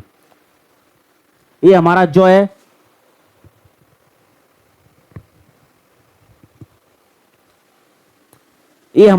यानी जबड़ा है हमारा, ये एडम एप्पल, ये यानी थायराइड है। अभी मैंने आपको बताई थी ये कौन सी ग्लैंड है साथियों? हमारी थायराइड ग्लैंड बताई थी अभी कि नहीं? ये विंड पाइप है, यहां से हवा वायु अंदर जाती है। अब इसके पीछे, किसके? थायराइड ग्लैंड के पीछे बैक का व्यू देखते हैं हम। ये फ्रंट का व्यू है, थायराइड ग्लैंड के फ्रंट का व्यू है, यानी थायराइड ग्लैंड के सामने, थायराइड ग्लैंड के सामने का व्यू है। आपके सामने ये रहा, आपके सामने ये रहा थायराइड ग्लैंड के फ्रंट का व्यू। ये देखिए, ये थायराइड ग्लैंड के फ्रंट का व्यू है। ये देखिए, ये थायराइड ग्लैंड के सामने का व्यू है। ठीक है, a back view of thyroid gland, back view of thyroid gland. ठीक है साथियों, ये देखिए बैक व्यू यानी थायराइड ग्लैंड के पीछे, back view of thyroid gland, thyroid gland के पीछे। ये देखिए, ये देखिए, अच्छे से देखना है। जोड़े के रूप में पाई जा रही हैं हमारी पैराथायरॉयड ग्लैंड्स। पैराथायरॉयड ग्लैंड्स कहां पाई जाती हैं? बैक व्यू ऑफ थायराइड यानी थायराइड ग्लैंड के पीछे पाई जाती हैं हमारी parathyroid glands, parathyroid glands. Okay, जोड़े में पाई जाती है। देखिए हमारी पैराथायरॉयड ग्लैंड्स, ये देखिए। ओके साथियों, समझ में आ रहा है? ये हमारी पैराथायरॉयड ग्लैंड्स हैं। ये हमारा इसका पीछे का हिस्सा है, ये हमारी थायराइड ग्लैंड है, इसके पीछे पैराथायरॉयड ग्लैंड्स पाई जा रही है। ये हमारे आगे का हिस्सा है थायराइड ग्लैंड्स का। ठीक है, आई बात समझ में? देखिए अच्छे से। ठीक है साथियों, ध्यान से समझते हुए चलना है। ओके, इस हार्मोन का कार्य कैल्सिटोनिन हार्मोन के बिल्कुल विपरीत होता है, इसलिए इसे प्रतिक्रिया हार्मोन भी बोलते हैं। ये हमारा पैराथायरॉयड ग्रंथि है। पैराथायरॉयड या कोलेप्स हार्मोन का स्रावण होता है, तो कोलेप्स हार्मोन का स्रावण इससे होता है, पैराथायरॉयड ग्लैंड से। ठीक है, समझ में आया? चलिए, काम क्या है इसका? ये हार्मोन कैल्शियम की अधिकता होने पर हड्डियों से रुधिर में स्थानांतरित करता है। ठीक है, ये हमारी parathyroid gland back view of thyroid का है। चलें अब आगे। एड्रिनल ग्लैंड, एड्रिनल ग्लैंड, बात करते हैं हम एड्रिनल ग्लैंड की। अधिवृक्क ग्रंथि, एड्रिनल ग्लैंड, यह ग्रंथि किडनी के ठीक ऊपर स्थित होती है। पहला पॉइंट वेरी इंपोर्टेंट है। यह ग्रंथि वृक्क यानी किडनी के ठीक ऊपर स्थित होती है। कहां पे होती है? किडनी के ठीक ऊपर, किडनी के ठीक ऊपर स्थित होती है। इसके बाहरी भाग को, इसके बाहरी भाग को हम बेटा कॉर्टेक्स कहते हैं। दोस्तों, अधिवृक्क एड्रिनल ग्लैंड के बाहरी भाग को, एड्रिनल ग्लैंड के बाहरी भाग को कॉर्टेक्स कहते हैं, अंदर वाले भाग को मेडुला कहते हैं। Okay, cortex, medulla, medulla. Okay, अंदर वाले भाग को मेडुला और बाहरी वाले भाग को कॉर्टेक्स कहते हैं। ठीक है, ये एड्रिनल ग्रंथि है, ध्यान रखना है। यह ग्रंथि किडनी के ठीक ऊपर स्थित होती है, एड्रिनल ग्रंथि। आई बात समझ में? इसके बाहरी भाग को कॉर्टेक्स कहते हैं और अंदर के भाग को मेडुला कहते हैं। क्लियर? चलो आगे। एड्रिनल ग्रंथि ये है आपके सामने, एड्रिनल ग्रंथि, ये देखिए एड्रिनल ग्रंथि। ये एड्रिनल कॉर्टेक्स का भाग है, ये एड्रिनल मेडुला का भाग है। ये एड्रिनल ग्रंथि है, दो भाग, बाहरी भाग और अंदर वाला भाग। बाहरी भाग देखिए, एड्रिनल कॉर्टेक्स के बाहरी भाग मिनरेलोकॉर्टिकॉइड्स, ग्लूकोकॉर्टिकॉइड्स और लिंग हार्मोन, ये तीन को स्रावित करता है। ये हार्मोन स्रावित करता है एड्रिनल कॉर्टेक्स से। स्रावित हार्मोन ये हैं मिनरेलोकॉर्टिकॉइड्स, ग्लूकोकॉर्टिकॉइड्स, लिंग हार्मोन यानी सेक्स हार्मोन, सेक्स हार्मोन। ठीक है, कौन से हार्मोन? सेक्स हार्मोन, जो सेक्स में काम आते हैं, सेक्स हार्मोन, लिंग हार्मोन। ओके, समझ में आया? एड्रिनल कॉर्टेक्स से स्रावित होते हैं। एड्रिनल कॉर्टेक्स, एड्रिनल कॉर्टेक्स क्या था हमारा? एड्रिनल ग्लैंड के बाहरी भाग था। आई बात समझ में? जो एड्रिनल ग्रंथि थी, एड्रिनल ग्लैंड थी, उसका बाहरी भाग से हमारे तीन हार्मोन स्रावित होते हैं, निकलते हैं, जिन्हें हम मिनरेलोकॉर्टिकॉइड्स, ग्लूकोकॉर्टिकॉइड्स और लिंग हार्मोन कहते हैं। ठीक है, अब बात आती है हमारे एड्रिनल मेडुला। एड्रिनल मेडुला से स्रावित हार्मोन कौन कौन से हमारे? एड्रिनलिन, एड्रिनलिन या एपिनेफ्रिन, नॉन एड्रिनलिन या नॉन एपिनेफ्रिन। तो ये हार्मोन निकलते हैं हमारे मेडुला वाले पार्ट से। कौन से पार्ट से साथियों? मेडुला, मेडुला, मेडुला वाले पार्ट से निकलते हैं, स्रावित होते हैं। एड्रिनल या एपिनेफ्रिन, एक ही बात है, एड्रिनलिन या एपिनेफ्रिन, या दूसरा कौन सा है? नॉन एड्रिनलिन या नॉन एपिनेफ्रिन। ये किससे निकलते हैं? हमारे एड्रिनल मेडुला से स्रावित होते हैं, एड्रिनल मेडुला से स्रावित होते हैं। आई बात समझ में? देखिए अच्छे से, ये एड्रिनल ग्रंथि है हमारी, कहां पाई जाती है? किडनी के ऊपर पाई जाती है। आपको देखा होगा अच्छे से, आई मैंने आपको दिखाई भी थी। ये देखिए एड्रिनल ग्लैंड, ये देखिए अभी दिखा रहा हूं मैं, ये है, ये हमारी किडनी है देखिए, और ये हमारी पाई जा रही है क्या साथियों, इसकी किडनी के ऊपर देखिए, ये पाई जा रही है हमारी एड्रिनल ग्लैंड। क्या पाई जा रही है, एड्रिनल ग्लैंड। ये देखिए ये किडनी है हमारी, ये हमारी क्या है, किडनी है, और ये इसके ऊपर पाई जा रही है एड्रिनली ग्लैंड, एड्रिनल ग्लैंड। ओके, आई बात समझ में। ये हमारी एड्रिनल ग्लैंड निकाल दी है यहाँ पे, ये देखिए एड्रिनल ग्लैंड है, ये देखिए, ठीक है। ये बाहरी हिस्सा है हमारा, ये बाहरी हिस्सा है, और ये अंदर वाला है, ये अंदर वाला है, अंदर वाले को हमने मेडुला कहा था, और ये बाहरी वाला है हमारा, बाहरी वाला है ये हमारा, ये बाहरी है, ये बाहरी वाले हिस्से को हम कॉर्टेक्स कहते हैं। इसके दो पार्ट होते हैं एड्रिनल ग्लैंड के, एक मेडुला एक कॉर्टेक्स। ये दिख रहे हो आप, ये आपको दिख रही हैं, ये आपको दिख रहा है ना, ये हमारी ब्लड वेसल्स पाई जा रही हैं मेडुला के अंदर, ब्लड वेसल्स, ठीक है, ब्लड वेसल्स पाई जाती हैं। ये ऊपर वाले हिस्से को कैप्सूल बोलते हैं हम, ठीक है, क्या बोलते हैं, कैप्सूल।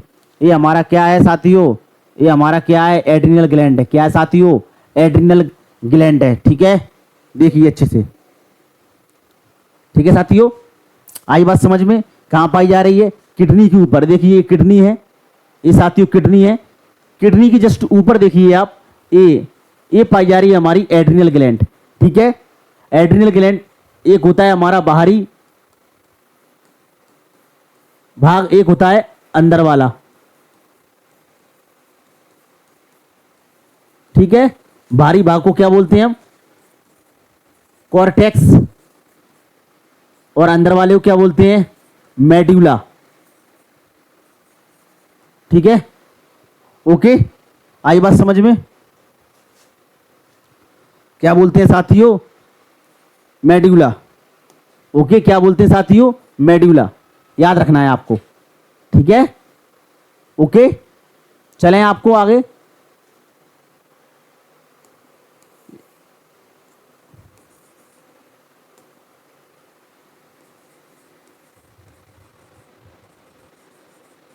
मेडुला, ओके, याद रखना अच्छे, एड्रिनल मेडुला, ये हमारा किडनी के ऊपर पाई जा रही है, ठीक है, देख लिया अच्छे से।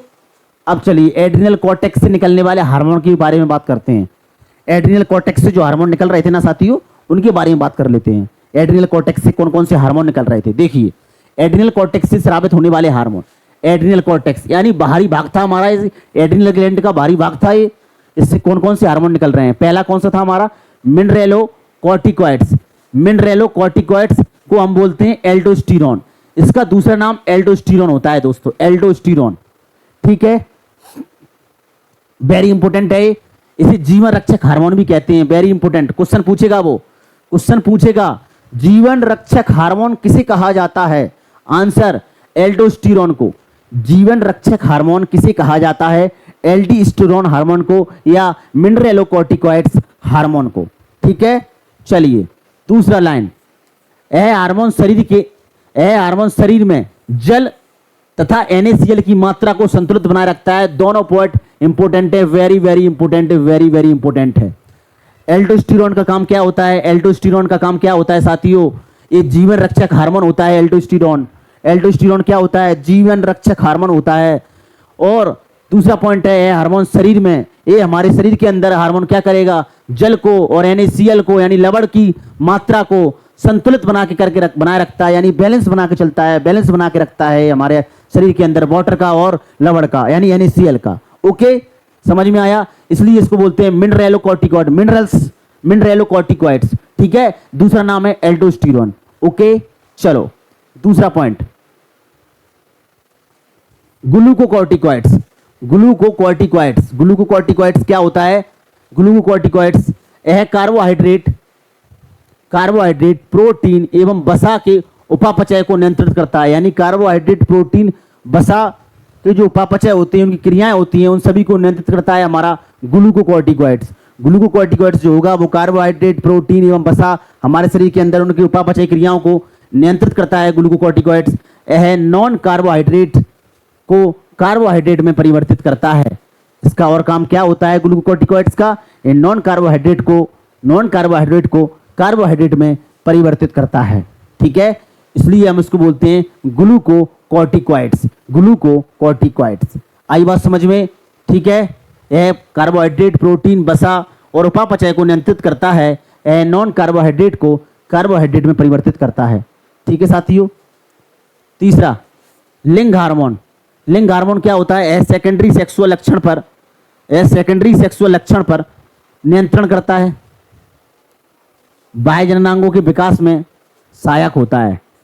सेकेंडरी सेक्सुअल लक्षण यानी भारी आवाज होना, जी हमारे सेकेंडरी सेक्सुअल लक्षण है। ठीक है, भारी आवाज होना, दाढ़ी मूछ आना, ये सब सेकेंडरी लक्षण, इन पर नियंत्रण करता है हमारा ये। ठीक है, और ये बाह्य जननांगों के विकास में, बाह्य जननांग यानी एक्सटर्नल जेनेटेलिया ऑर्गन्स के विकास में सहायक होता है, मदद करता है उसमें। ठीक है, लिंग हार्मोन। ओके, ये देख लीजिए आप एक बार अच्छे से, मिनरलोकॉर्टिकॉइड्स, ग्लूकोकॉर्टिकॉइड्स और लिंग हार्मोन, ये तीनों निकाल कौन रहा है? एड्रिनल कॉर्टेक्स निकाल रहा है। कौन निकाल रहा है? Adrenal cortex. और एड्रिनल कॉर्टेक्स कहां से आता है? एड्रिनल ग्लैंड से आता है। ठीक है, चलो। एड्रिनल मेडुला से स्रावित हार्मोन, एड्रिनल मेडुला से स्रावित हार्मोन, एड्रिनल मेडुला से स्रावित हार्मोन। भाई वो मेडुला की बात करने लगा है, यानी अब एड्रिनल ग्लैंड के अंदर वाले पार्ट से कौन कौन से हार्मोन निकल रहे थे? पहला एड्रीनलिन, नाम सुना होगा, एड्रीनलिन हार्मोन, एड्रीनलिन हार्मोन। दूसरा नाम इसका क्या है? Epinephrine hormone, epinephrine hormone. ठीक है, एड्रीनलिन को ही एपिनेफ्रिन कहा जाता है, एपिनेफ्रिन। ठीक है, एपिनेफ्रिन, एड्रीनलिन या एपिनेफ्रिन हार्मोन। इसका निर्माण अमीनो अम्ल से होता है। साथियों, इसका निर्माण किससे हो रहा है? देखिए आप, अमीनो अम्ल से होता है। किससे? अमीनो अम्ल से। इसका निर्माण अमीनो अम्ल से होता है। यह ग्लाइकोजन को ग्लूकोज में परिवर्तित करता है। भैया, जो ग्लाइकोजन होगा, हमने भोजन खाया, जो ग्लाइकोजन होगा वो किस में कन्वर्ट हो जाएगा? आगे जाके ग्लूकोज में परिवर्तित होगा, जिससे हमें एनर्जी मिलेगी। ये कौन कन्वर्ट करता है? हमारा एड्रीनलिन ग्लाइकोजन को ग्लूकोज में परिवर्तित करता है, जिसके फलस्वरूप ऊर्जा की प्राप्ति होती है। किसकी प्राप्ति होती है? मैंने बताया ना, ग्लूकोज में कन्वर्ट हुआ ग्लाइकोजन, ग्लाइकोजन ग्लूकोज में कन्वर्ट हुआ, जिससे हमको क्या मिलती है? एनर्जी मिलती है, ऊर्जा मिलती है। ठीक है, डर, भय, क्रोध आदि के समय यह ज्यादा स्रावित होता है। डर यानी भय, क्रोध आदि के समय ज्यादा स्रावित होता है। इस हार्मोन को इमरजेंसी हार्मोन भी कहते हैं। Very very important line, very very important line. डर मतलब हमारे पीछे कोई कुत्ता भाग रहा है और हम आगे जा रहे हैं, पता चला पीछे से कुत्ता आ रहा है, तो आप अचानक डर जाओगे। किसी ने अचानक आपको धक्का दे दिया तो आप अचानक डर जाओगे, पूरा शरीर कब जाएगा आपका। भय यानी आपको डर लग रहा है कि कोई है तो नहीं है। भय आना, हमारे मस्तिष्क में, हमारे मन के अंदर भय आते हैं, जो हमारे शरीर में डर होता है। और अचानक जो हमको बहुत ज़्यादा गुस्सा आने लगता है किसी पे, क्रोध, ये सब एड्रीनलिन हार्मोन के कारण होता है। एड्रीनलिन यह ज़्यादा स्रावित होता है जब हमें डर होगा, हमारे शरीर के अंदर हमें डर लग रहा होगा, हमको भय लग रहा होगा, हमें क्रोध आ रहा होगा। अगर ये सब चीज़ हमारे साथ हो रही होंगी, उस टाइम पे एड्रीनलिन हार्मोन ज़्यादा निकलेगा, एपिनेफ्रिन हार्मोन हमारे शरीर में ज़्यादा निकलेगा। मैंने क्या बोला? फिर से सुनिए दोबारा से। डर, भय, क्रोध आदि के समय यह ज़्यादा स्रावित होता है। कौन सा? Adrenaline hormone. एड्रीनलिन हार्मोन साथियों जो होता है वो डर, भय और क्रोध के समय ज़्यादा स्रावित होता है। ठीक है, इस हार्मोन को इमरजेंसी या आपातकालीन हार्मोन भी कहा जाता है। इमरजेंसी,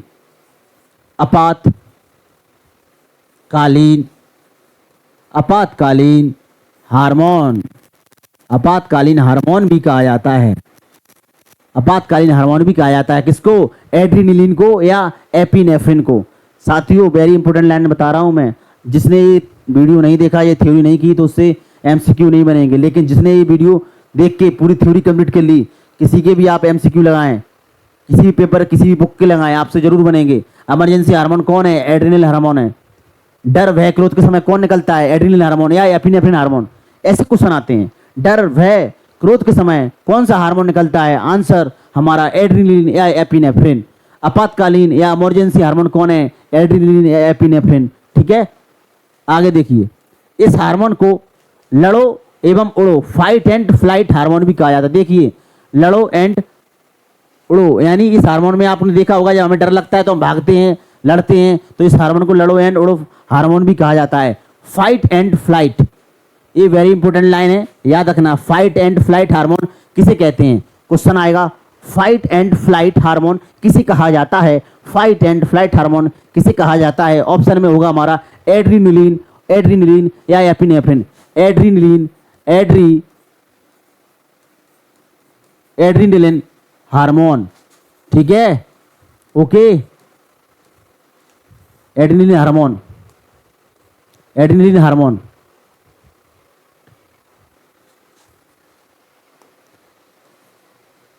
ओके साथियों, तो याद रखना है आपको अच्छे से। फाइट एंड फ्लाइट हार्मोन भी कहते हैं एड्रेनलिन हार्मोन को, ठीक है। इसे 3F हार्मोन भी कहते हैं। 3F मतलब fight, flight, fright. Fight, flight, fright hormone भी कहा जाता है, यानी 3F हार्मोन भी कहते हैं। क्या कहते हैं? 3F hormone. इसे 3F हार्मोन भी कहते हैं। किसको? किसको? एड्रीनलिन को या एपिनेफ्रिन को। एड्रीनलिन को या एपिनेफ्रिन को 3F हार्मोन भी कहते हैं, ठीक है साथियों। चलें,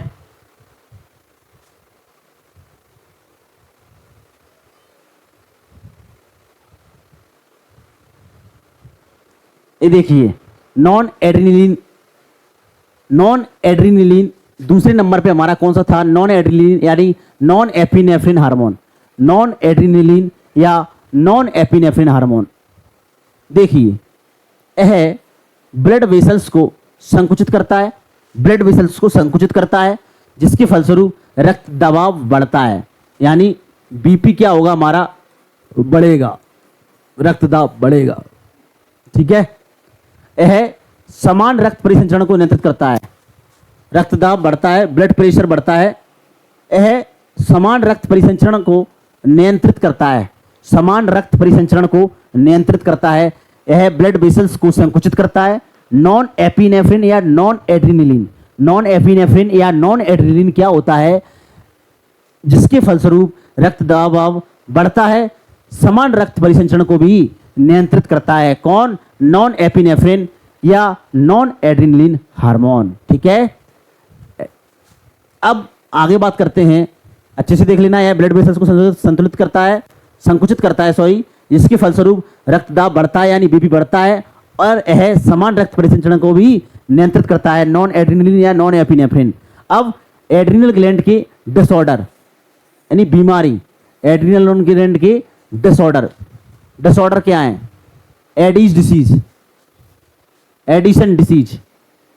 ये देखिए, ये बहुत इंपॉर्टेंट है। एडिशन डिसीज ये कमी से होता है, एड्रीनल ग्लैंड की कमी से होता है, ठीक है। कसिंग सिंड्रोम ये अधिकता से होता है। दोनों वेरी वेरी इंपॉर्टेंट हैं, दोनों वेरी वेरी इंपॉर्टेंट हैं। आपके एग्जाम को देखते हुए दोनों वेरी वेरी इंपॉर्टेंट हैं। मुझे लग रहा है ये एग्जाम में जरूर आएगा, वेरी इंपॉर्टेंट है। एडिशन डिसीज ये एड्रीनल ग्लैंड की कमी से होता है, एड्रीनल ग्लैंड की कमी से होता है एडिशन डिसीज। शुगर का स्तर असंतुलित होना, शुगर का स्तर असंतुलित होना, शुगर का कोई स्तर ही नहीं होता है, कभी बढ़ना कभी घटना, याद रखना है। असंतुलित हो जाता है शुगर का लेवल, स्तर जो होता है, ठीक है। कम आईक्यू स्तर, जो आईक्यू होता है पावर होती है, जो आईक्यू होता है पावर होती है वो कम हो जाती है, ठीक है। स्तर होना, कम स्तर होना, आईक्यू पावर स्तर कम होना, ठीक है। उल्टी आना, वॉमिटिंग आना, उल्टी आना, वॉमिटिंग और वजन घटना, ये इसके कैरेक्टर है, लक्षण है, लक्षण है, ये लक्षण है। जब आपको ये डिसीज होगी आपको ये सब देखने को मिलेगा। जब आपको एडिशन डिसीज होगी तब आपको ये देखने को मिलेगा। और ये होती किसके कारण है? एड्रीनल ग्लैंड के कमी के कारण, एड्रीनल ग्लैंड की कमी के कारण। ओके साथियों, समझ रहे हो ना मेरी बात? शुगर का स्तर असंतुलित होना, कम आईक्यू स्तर होना, उल्टी यानी वोमिटिंग होना और वजन घटना, ठीक है साथियों। आई बात समझ में? दूसरी बात देखिए, कसिंग सिंड्रोम अधिकता से। कसिंग सिंड्रोम क्या होता है? कसिंग सिंड्रोम अधिकता से वजन का बढ़ना, चांद आकार का चेहरा हो जाना। चांद आकार का चेहरा, ये तो अच्छी बात होती है चांद आकार का चेहरा हो रहा है तो अच्छी बात होती है, ये तो खुशी की बात है, चांद जैसा चेहरा हो जाए, है ना। Causing syndrome. साथियों ये कसिंग सिंड्रोम होता है ना, कसिंग सिंड्रोम, देखिए कसिंग सिंड्रोम क्या होता है, इसमें एड्रिनल ग्लैंड की अधिकता हो जाती है।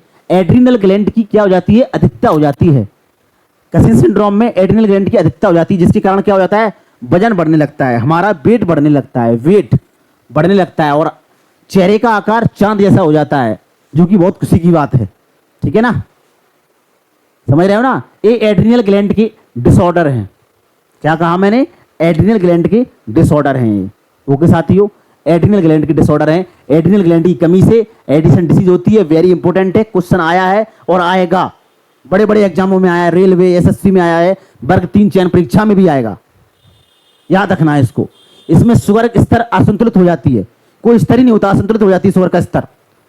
आईक्यू स्तर भी क्या हो जाता है, कम हो जाता है, वोमिटिंग आती है बार बार और वजन घटने लगता है इसमें। ठीक है, कसिंग सिंड्रोम में क्या होता है, एक एड्रिनल ग्लैंड की अधिकता से होती है। एड्रिनल ग्लैंड की अधिकता से होगी, वजन का बढ़ना, वजन बढ़ने लगेगा और हमारा चेहरे का आकार चांद जैसा दिखने लगेगा, जो कि बहुत अच्छी बात होती है ये तो। ठीक है, तो हमारा एड्रिनल ग्लैंड भी समाप्त हो गया है। एड्रिनल ग्लैंड भी हमारा समाप्त हो गया है, यानी नॉन एपिनेफ्रिन था ये। ठीक है, ये भी समाप्त हो गया है। अगला हमारा है पीयूष ग्रंथि। पीयूष ग्रंथि, पिट्यूटरी ग्लैंड। वीडियो काफी बड़ी हो गई होगी, लंबी लग रही होगी साथियों, आपको देख लेते हैं थोड़ा और, फिर अगली क्लास में इसको पूरा करेंगे अपन चैप्टर को।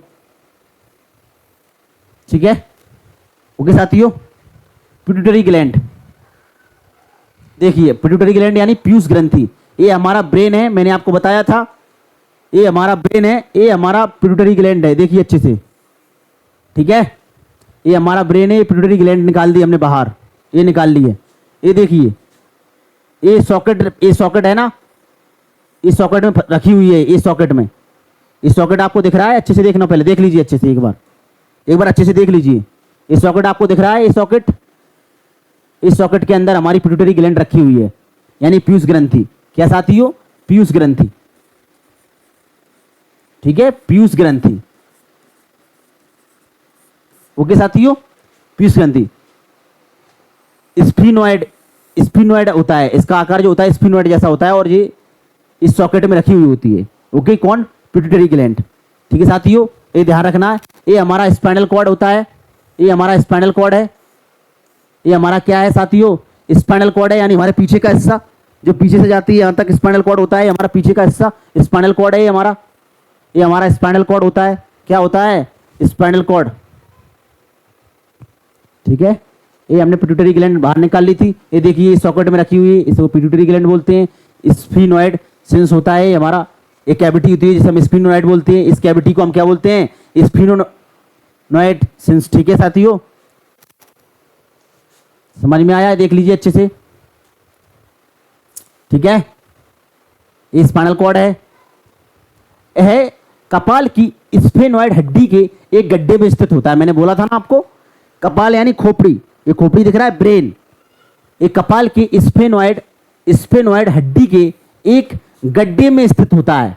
कौन, स्थित होता नहीं है, होती है।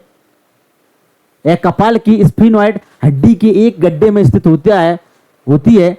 इस गड्ढे को सेला टर्सिका कहा जाता है। इस गड्ढे को क्या कहा जाता है, सेला टर्सिका। देखिए साथियों, इस गड्ढे में जो है ना, इस गड्ढे को हमने सेला टर्सिका बोला है। क्या बोला है, सेला टर्सिका। ठीक है, ध्यान रखना है।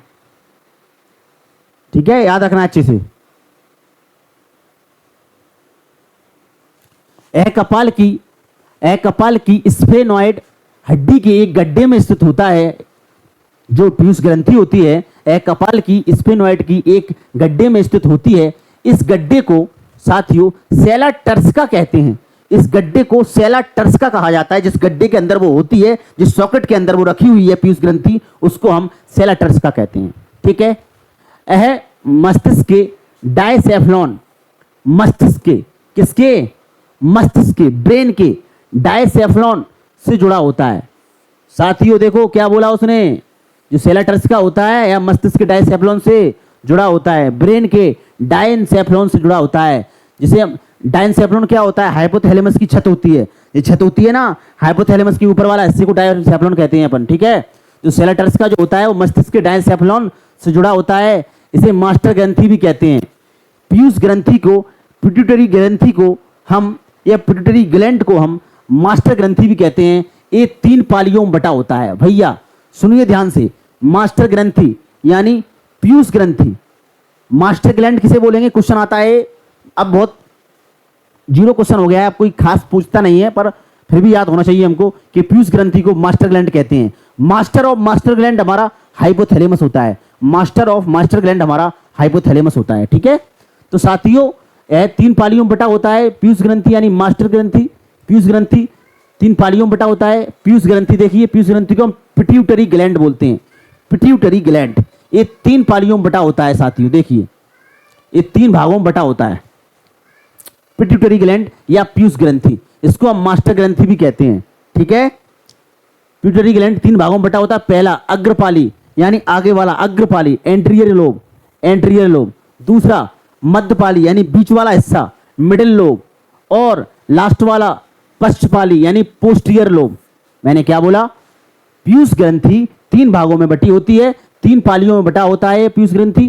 किस किस में, अग्रपाली, मध्यपाली और पश्चपाली। इंग्लिश में बोलें तो एंटीरियर लोब, मिडिल लोब और पोस्टीरियर लोब, ठीक है। Anterior lobe, middle lobe, posterior lobe. अब एंटीरियर लोब क्या होता है, जो एंटीरियर लोब होता है आगे वाला हिस्सा होता है पीयूष ग्रंथि का, उससे वृद्धि हार्मोन निकलते हैं, जो ग्रोथ कराने वाले हार्मोन होते हैं शरीर के अंदर। हमारे शरीर की जो ग्रोथ कराने वाले हार्मोन होते हैं वो पीयूष ग्रंथि के अग्रभाग से निकलते हैं, यानी एंटीरियर पार्ट से निकलते हैं। मैंने क्या बोला साथियों, ध्यान से सुनना है बिल्कुल, तभी समझ में आएगा। जो पिट्यूटरी ग्लैंड है, पिट्यूटरी ग्लैंड है यानी पीयूष ग्रंथि है, उसके अग्रभाग से यानी एंटीरियर पार्ट से हमारे ग्रोथ हार्मोन निकलते हैं, यानी वृद्धि हार्मोन निकलते हैं। थायराइड उत्तेजक, थायराइड ग्रंथि को स्टिमुलेट करने वाले हार्मोन भी हमारी एंटीरियर लोब से निकलते हैं। जो थायराइड ग्लैंड थी हमारी, उसको उत्तेजित करने वाले हार्मोन भी अग्रपाली से निकलते हैं। और फॉलिकल उत्तेजक हार्मोन, ठीक है, TSH,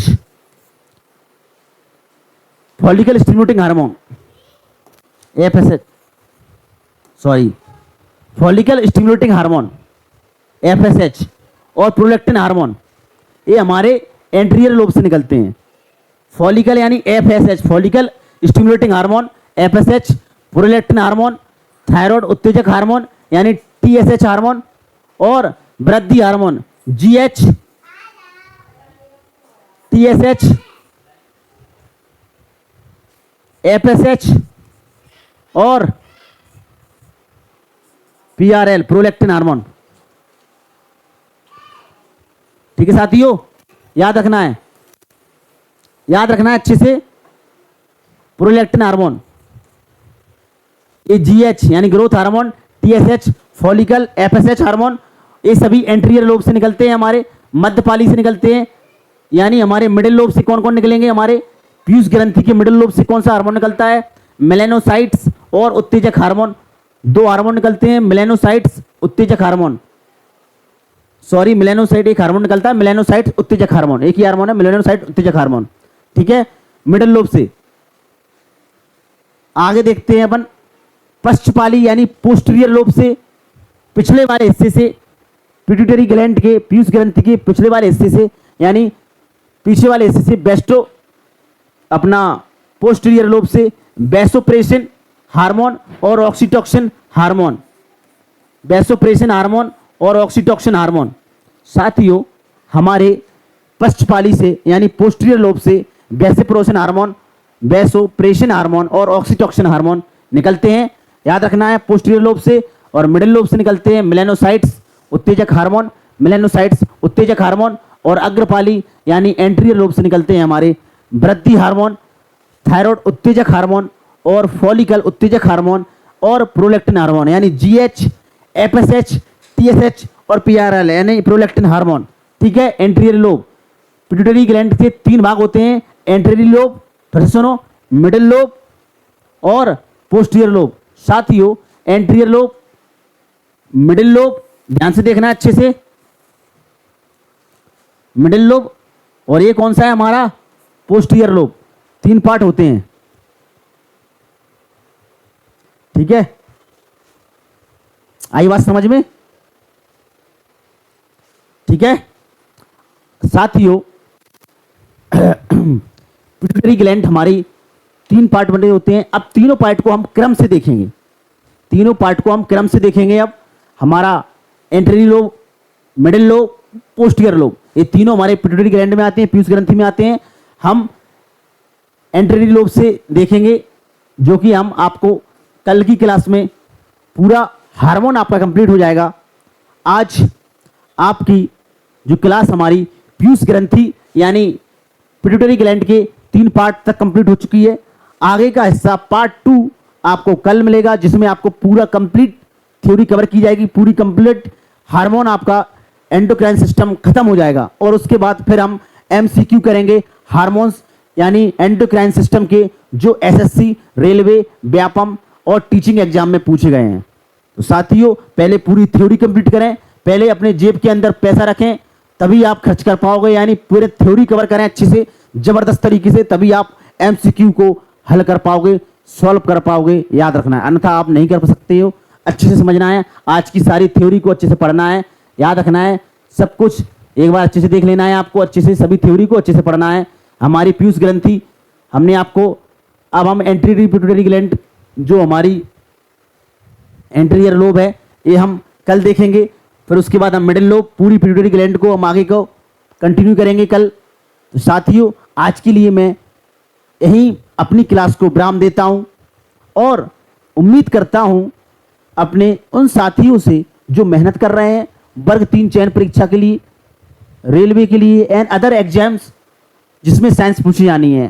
पहले मेरा पर्पस है अच्छे से थ्योरी कवर किए जाए, जो कि आपको एमसीक्यू लगाने में हेल्प करेगी।